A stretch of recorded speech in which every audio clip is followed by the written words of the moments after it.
Hello everybody and welcome back to more Forza! So we're getting back into this Viper versus Corvette race here, you guys. We are after my sweet sugar plum, which is the Venom 800. Now, in real life, if you guys have watched any of my other videos, you guys will know that a Viper is actually my favorite car in the world. I absolutely adore them. I think they're the finest automobile that has ever been made. And, you know, there's really no argument that anybody can pose to me, like, to say that Vipers aren't good. Oh my goodness. Oh, goodness. Well, yeah, there's really no argument that anybody can pose to me that will convince me that Vipers are not good. There's just nothing that you can say to me. I've watched Vipers smoke Lamborghinis, I've watched them smoke Ferraris. I mean, there's no better car in the world, straight up. For the money that they are, too, man, those are cheap cars. I don't know if you guys know this, but a Viper, you can buy a Viper for, like, the price of a BMW, you guys. So all you guys are out there balling, well, apparently balling in your super cool BMW that cost you 80 grand, when you could be actually driving a Viper. You're just stupid and decide to drive a BMW for some dumb reason. Not to say that BMWs are bad cars, it's just when you put a bunch of cars in the same price range as each other and then compare them together, you really see where you made the wrong decision. $80,000 for a BMW M2 or something like that? Yeah, nope, no thanks.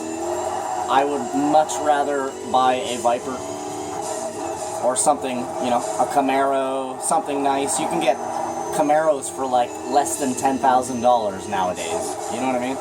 Then use the other $70,000 to buy like a friggin' crate motor or something, you know? Oh, too far. Holy, whoa, simmer down, my love. See, the Viper, he has me beat in horsepower, for sure. He has me beat. Well, I guess maybe not in horsepower. I think this car actually has a slight bit more horsepower than a Venom 800 does. I believe he has me completely trounced in torque. That's the word I was looking for. I certainly have him in the handling department, though, as you can tell. And this track being, you know, what it is, good old Bathurst. If your car has good handling on Bathurst, you win. It's as easy as that. This is one of those tracks that teaches people a lesson. When you're playing online, and everybody has that one friend that does not give a care about handling at all. All they care about is horsepower and speed.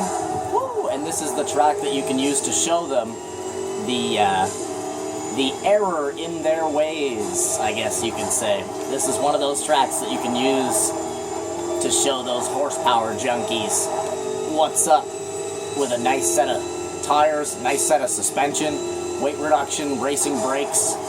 Know what I mean? And as long as you can actually, like, as long as you're relatively good at the game, whoa, you can beat cars on this track that have 150 more horsepower than you. No problem. Woo! It's a bit of a cloudy day on Bathurst today. Some nice big white clouds, but then you can see the whole sky is all gray.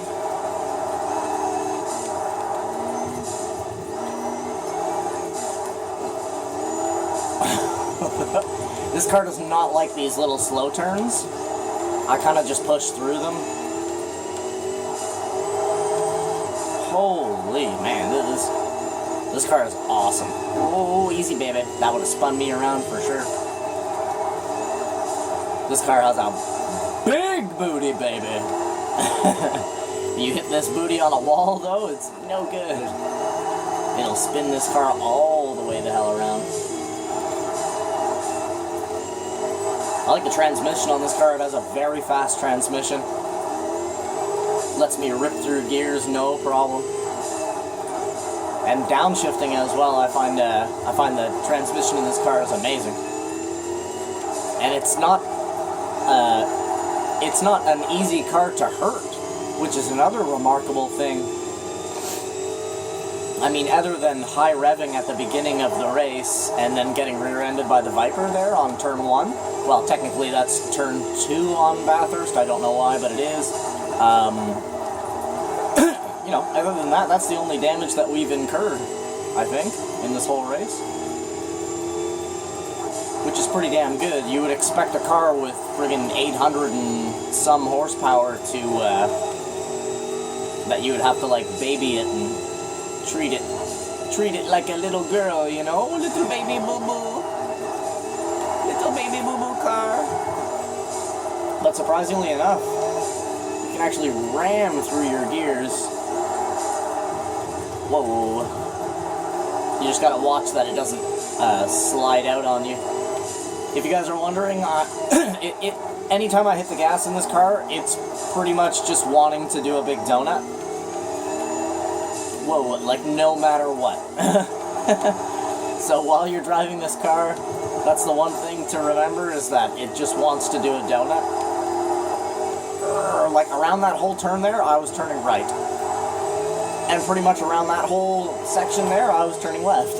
You know what I mean? Like, you're almost drifting in this car. Almost. You're like, it's a mix of like, just about to begin drifting, but then you correct it, like that. But if you're too late to correct it, obviously, you know, you're not gonna like the result if you're too, see, like right there, I was a little bit too slow to correct. Still managed to make the turn though, and keep a best lap as well.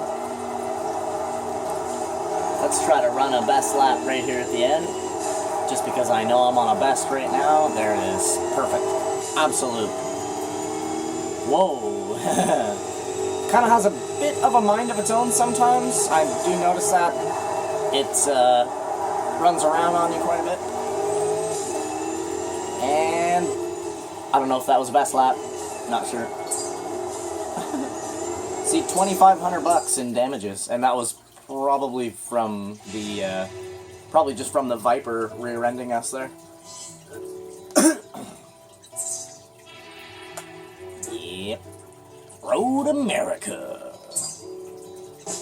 This is like the ultimate track for this race, because this race is like, you know, this is the two most prestigious American vehicles, in my opinion, a Corvette and a Viper. When you think American cars, Corvette is usually the first car that comes to mind, or Mustang. For me, it's Corvette and Viper. Immediately, those two come to mind.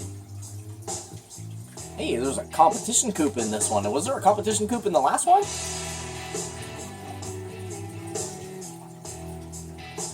Can't remember if there was a competition coupe in the last one, but there's one in this one. Yep, starting in 5th place. Competition coupe. No way. That's a very nice Viper.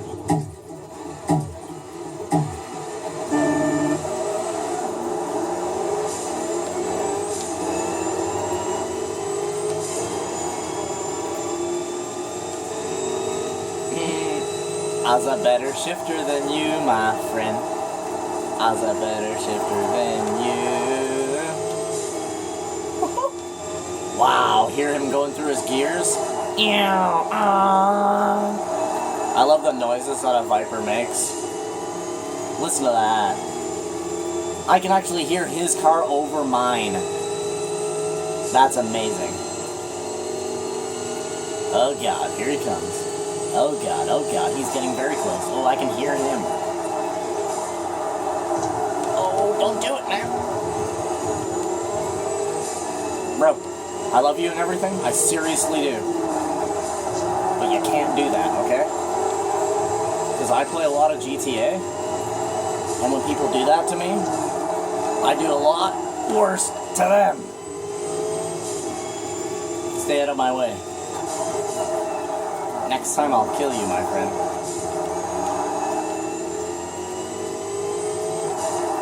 He tried to friggin' pit maneuver me at the end of the back straight. Whoa, whoa, whoa, easy, baby.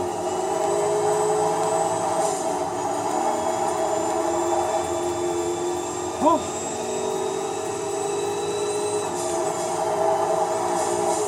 Oh, holy shit.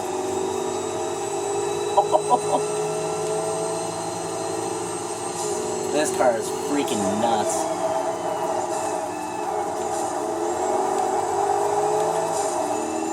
Whew.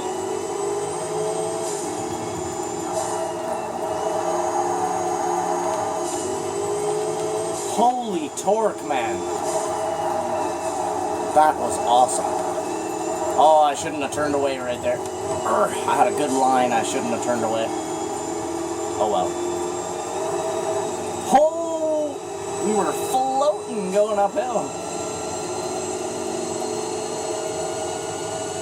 And we messed up the front bumper on the left pretty good, rear-ending the Viper. Oh well, he freaking tried to pit maneuver us, man. I'm not gonna deal with that. In my heart and in my soul, I am a Grand Theft Auto player. So when you try to get stupid with me in a racing game, my inner GTA comes out and annihilates the competition. Mind you, online, I won't hit anybody. I don't care if they're trying to kill me every single time they get near me. I won't try to kill them back. If they screw up accidentally or something like that, haha, it's on them. I'll never be the person that people start yelling at, being like, yo, you ran me off the road, and you know what I mean? I don't know, man. Forza or Gran Turismo are the only two games that I play like that. Like, online. Online. If I'm playing against computer, I'll run them right off the road if they mess with me, because it's not an actual person. I'm not actually, like, ruining a real person's day by doing that, because it's just a computer. You know, I think differently when I'm playing against other people, because I'm like, I don't want to ruin anybody's day. Sure, it's fun to make somebody angry online. It's fun to make somebody, it's funny to make somebody, it's not fun, but it's funny to make somebody angry online. Like, if you're really good at a game and you're spanking people and they're getting mad, and, you know, it is kind of funny, but I don't want to, I'm not out here to ruin anybody's friggin' day, you know? I don't want nobody to be breaking their Xbox or something like that, you know? Not what I'm out here trying to do. I've even apologized to people sometimes, man, because they're like, like freaking out because I've killed them like 7 times in a row or something in like GTA, without even really thinking about it, you know? I'm just, you're near me, I'm going to kill you. That's the logic of GTA nowadays. So, you know, if I don't shoot at you first, you're probably going to shoot at me and then kill me, so why would I let you do that? So my first reaction when I come close to somebody in GTA 5 is simply just to kill them immediately. Just gets rid of the problem, you know? And then people freak out, and it's like, sorry man, you know? If 99% of all the other players in this game were actually normal people and could play the game, like, socially and have a fun time instead of just running around killing everything you see, you know? Maybe there'd be a better player base in the game, but unfortunately, that's the way things are in GTA 5, so if you're not the guy that shoots people that come around you, you're probably going to be the guy getting shot then. That's just the way it works. And I try, man, I try too. I try not to kill people and stuff in GTA, I try, you know.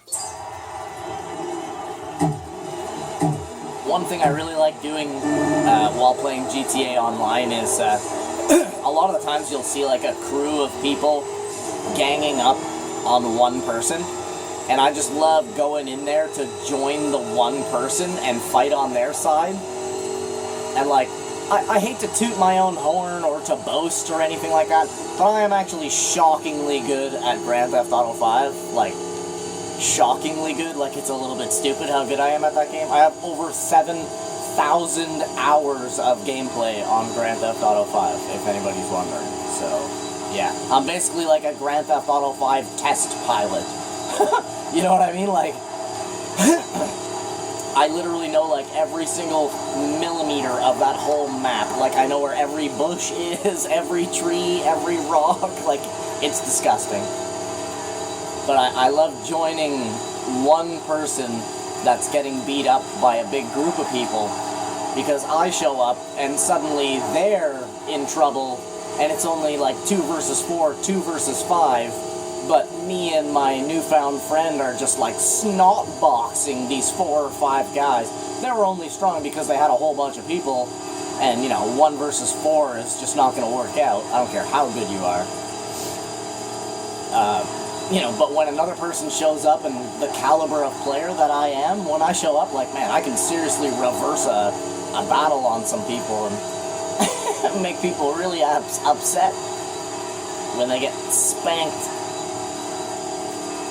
Good stuff, man. I will be playing GTA 5, like, excessively on my channel in the future.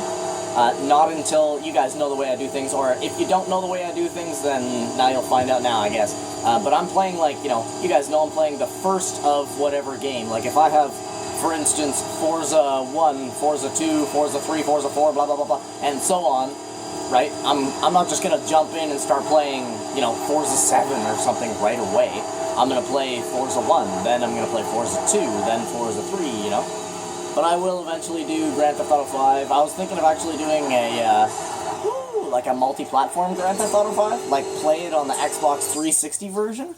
Because I actually have like 5 or 6 copies of Grand Theft Auto 5. Like, I actually have like a little stack of those games. There she is, guys. But anyways, I was thinking of doing a single playthrough, just the storyline on Xbox 360. And then doing it on Xbox One, in order to play the game on Xbox One, so people can see the actual difference between the 360 version and the Xbox One version of the game, as well as that's where I'll be playing all of my online stuff as well. I'll be starting a new online character for GTA 5. Anything that I do for this channel, for Ashton's Little Gaming Show, it'll be brand new. Everything's brand new. I won't be starting like a halfway played game and, you know, be like, oh, look, I'm the champion, and now just follow me on my tirade.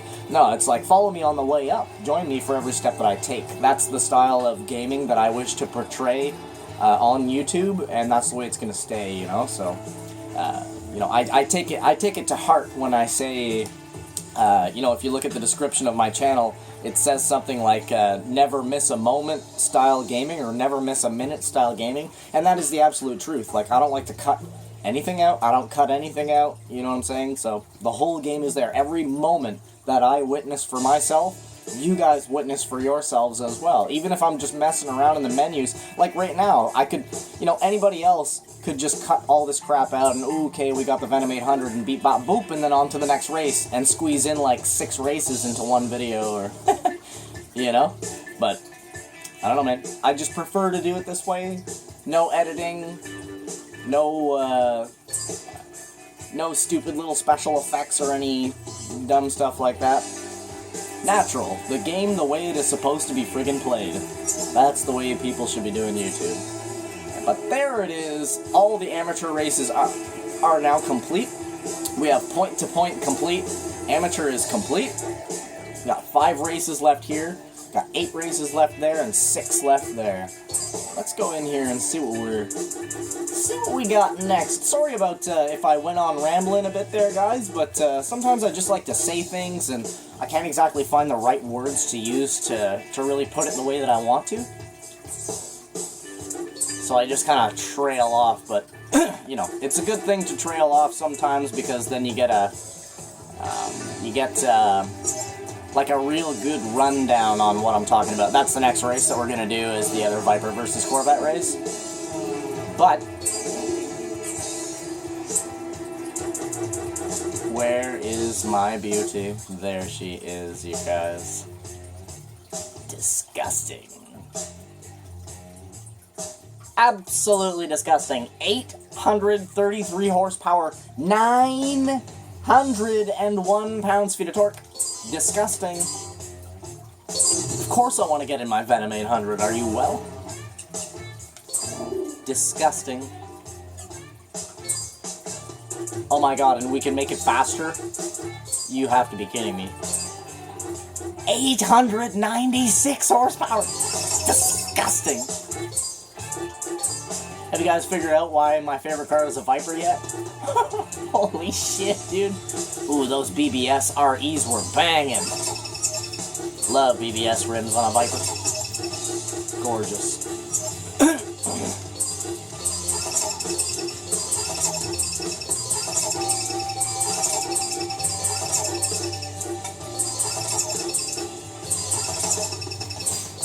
absolutely disgusting.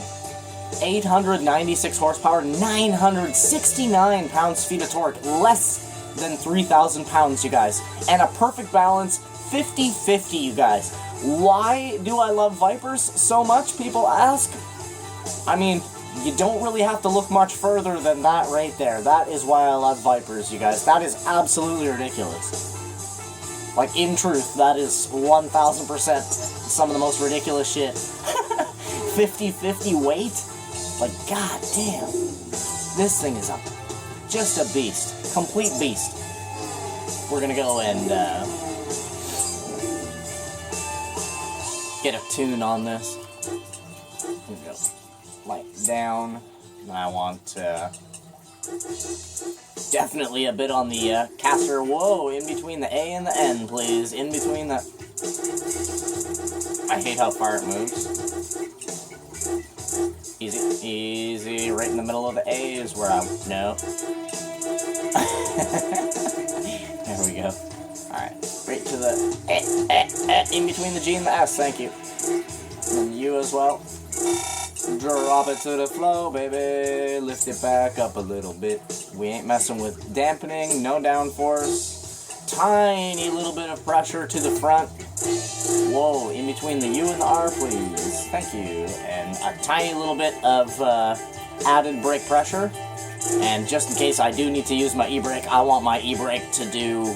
how high will it go? 7,000? Well, the car weighs, what, 3,000? I want it to be twice the weight of the vehicle, so...